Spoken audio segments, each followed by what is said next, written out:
Here we have verse 51 of the 7th chapter of the Gospel of John, in which we are in the midst of a conversation involving the religious leaders who have been upbraiding the officers that they had sent to arrest Jesus. And these officers had come back basically indicating that no one ever spoke as this man spoke, and they could hardly bring themselves to arrest him.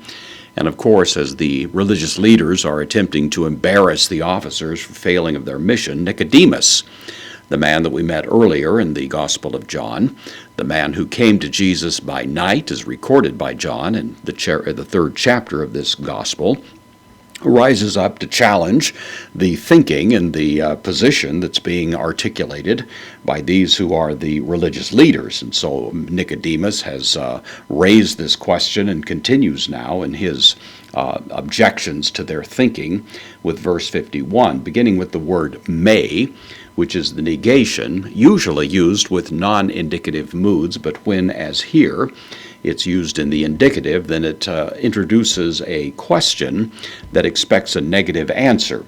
And so it'd be the kind of thing when we would say, you don't think that this would be the case, do you? And of course you're expecting a negative answer. That's really the tone of the way this question is introduced. So may, introducing, and then ho nomos, the definite article with the noun for law. So the law, hemon, of us, our law. Nicodemus, of course, expressing ownership of the law on behalf of all of these who are the religious leaders, who do, in fact, view themselves as having a kind of peculiar ownership of this law. And then he asks the question, krine.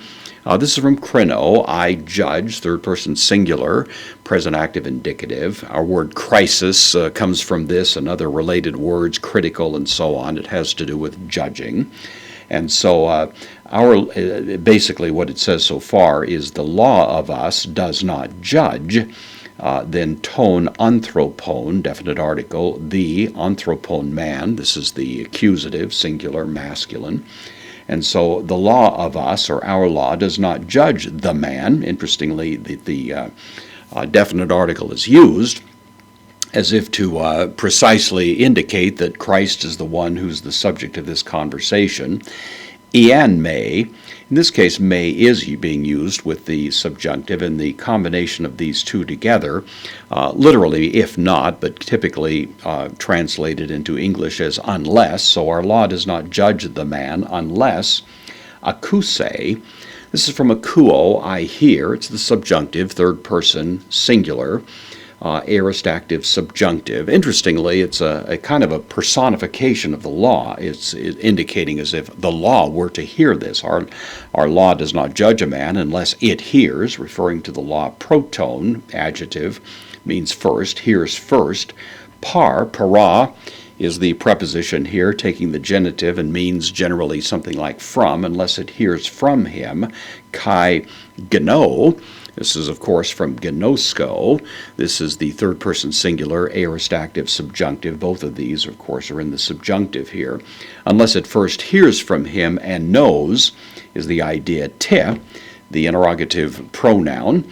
Poie, from poieo, to make or to do, and knows what he does.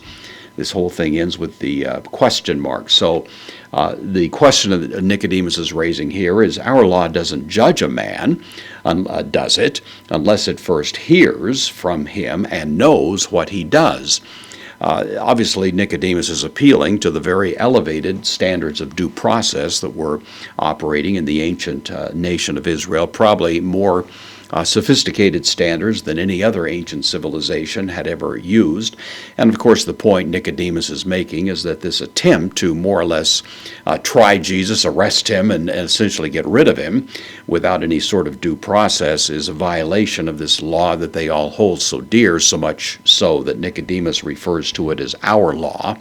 And by so doing, he's trying to challenge, of course, the mentality and the thoughts and the strategies that are bouncing around in the minds of these religious leaders who have been so unhappy that Jesus had not been arrested.